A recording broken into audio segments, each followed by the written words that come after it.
الرحمن الرحيم. السلام عليك يا حجة الله في أرضه، السلام عليك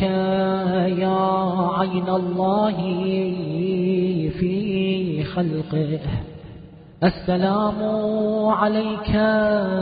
يا نور الله الذي يهتدي به المهتدون ويفرج به عن المؤمنين، السلام عليك أيها المهذب الخائف، السلام عليك أيها الولي الناصح، السلام عليك يا سفينة النجاة، السلام عليك يا عين الحياة، السلام عليك صلى الله عليك وعلى آل بيتك الطيبين الطاهرين، السلام عليك عجل الله لك ما وعدك من النصر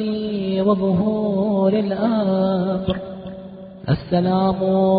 عليك يا مولاي،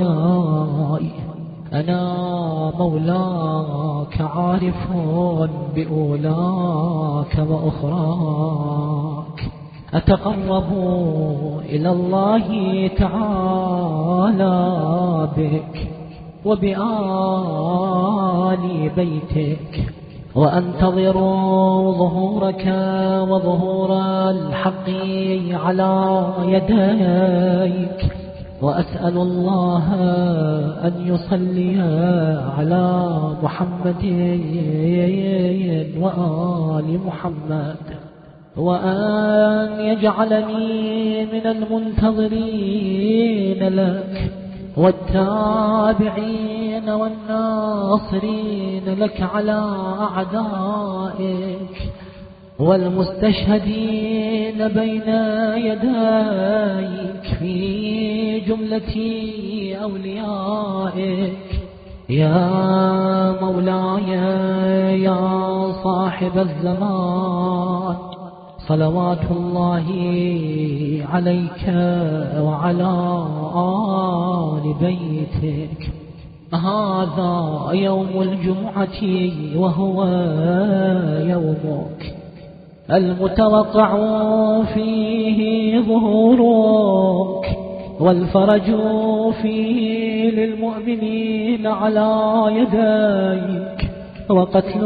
الكافرين بسيفك، وأنا يا مولاي فيه ضيفك وجارك، وأنت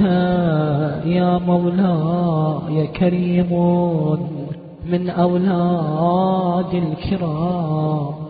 ومأمور بالضيافة والإجارة، فأضفني وأجرني، صلوات الله عليك وعلى أهل بيتك الطاهرين.